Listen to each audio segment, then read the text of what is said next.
سوال نمبر 1، درجہ ذیل غیر درسی اقتباس کو غور سے پڑھیے اور اس سے متعلق نیچے دیے گئے سوالوں کے جواب لکھیے۔ 19ویں صدی کے آخر میں ایک فرانسیسی نوجوان کو بیتین نے اولمپک کھیلوں کو پھر سے شروع کرنے کی تحریک دی۔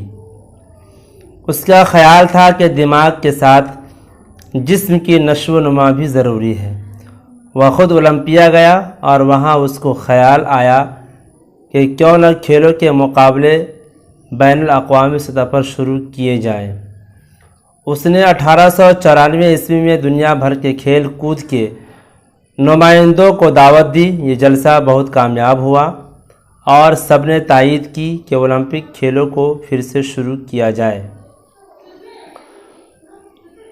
چنانچہ سب سے پہلے یونان کے شہر ایتھنز کا انتخاب ہوا اور 6 اپریل 1896 عیسوی کو پھر سے اولمپک کھیل شروع ہوا۔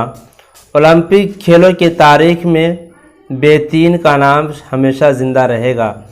1896 عیسوی میں جب اولمپک کھیل دوبارہ شروع ہوا تو صرف 13 ملکوں کے کھلاڑی شریک ہوئے۔ سوال نمبر 1، اولمپک کھیلوں کو پھر سے شروع کرنے کی تحریک کس نے چلائی؟ اولمپیا میں کوبیتین کو کیا خیال آیا؟ کھیل کود کے نمائندوں نے کس بات کی تائید کی؟ اولمپک کھیل پھر سے کب اور کہاں شروع ہوا؟ سوال نمبر 2، نیچے دیے ہوئے غیر درسی شعری اقتباس کو پڑھیے اور پوچھے گئے سوالوں کے جواب دیے ہوئے انتخاب میں سے صحیح انتخاب پر نشان لگا کر دیجیے۔ چوٹی کے جو طبیب تھے ان کا یہ حال تھا، غم کا سبب تلاش بھی کرنا محال تھا۔ دربار میں تھا کوئی معالج ایک ہوشیار، اس نے کہا کہ موقع ملے اس کو ایک بار تو آزمائے اپنا وہ نسخہ بلا جواب، عالم پناہ جس سے یقیناً ہو صحت یاب۔ چوٹی کے جو طبیب تھے ان کا یہ حال تھا، مصرے میں چوٹی کے طبیب سے کیا مراد ہے؟ جو پہاڑ کی چوٹی پر رہتے تھے، جن کے سر پر چوٹی تھی، جو علاج کرنے میں ماہر تھے، جو علاج کرنا نہیں جانتے تھے۔ طبیبوں کو کیا تلاش کرنا محال تھا؟ پہاڑ کی چوٹی، غم کا سبب، بادشاہ کی ٹوپی، نسخہ۔ ہوشیار معالج کیا مانگ رہا تھا؟ ایک موقع، نسخہ، ہیرے جواہرات، ایک بالٹی دودھ۔ ہوشیار معالج کیا کرنا چاہتا تھا؟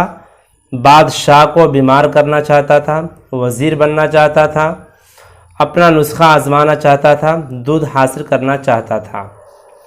سوال نمبر 3، اپنے اسکول کے پرنسپل کے نام فیس معاف کرنے کی درخواست لکھیے۔ سوال نمبر 4، فعل ماضی اور فعل حال کی تعریف مثال دے کر سمجھائیے۔ سوال نمبر 5، درجہ ذیل محاورے سے جملے بنائیے۔ رنگ رلیاں منانا، گل کھلانا، شگوفہ چھوڑنا، آنکھ بچھانا۔ سوال نمبر 6، درجہ ذیل میں سے صرف 4 میں سابقہ یا لاحقہ لگا کر لفظ بنائیے۔ قسمت، عمل، حاضر، سفر، طاقت، صحت، مال۔ سوال نمبر 7، درجہ ذیل لفظوں میں سے صرف 4 کے متضاد لکھیے۔ طول، کمال، سود، شب، مجازی، امانت۔ سوال نمبر 8، نیچے لکھے ہوئے لفظوں میں سے واحد کی جمع اور جمع کا واحد لکھیے۔ در، ملک، اخلاق، فضلہ۔ سوال نمبر 9، نیچے لکھے ہوئے مؤنث کے مذکر اور مذکر کے مؤنث لکھیے۔ شہزادی، خانم، بیل، دیور۔ سوال نمبر 10، درجہ ذیل الفاظ کے معنی لکھیے۔ انکساری، عاجزی، صلاح، فقرہ۔ سوال نمبر 11، میر تقی میر کا یہ شعر پڑھیے اور تشبیہ کی تعریف لکھیے اور مذکورہ شعر میں تشبیہ کی نشاندہی کیجیے۔ نازکی اس کے لب کی کیا کہیے، پنکھڑی ایک گلاب کی سی ہے۔ سوال نمبر 12، درجہ ذیل جملوں کو غور سے پڑھیے اور اس میں فاعل اور اس میں مفعول کی نشاندہی کیجیے۔ میں خط لکھ رہا ہوں، احمد کتاب پڑھ رہا ہے، حنا جھولا جھول رہی ہے۔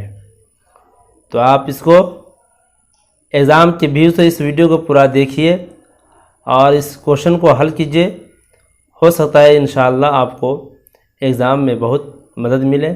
پھر ملتے ہیں اگلی ویڈیو میں۔ خدا حافظ۔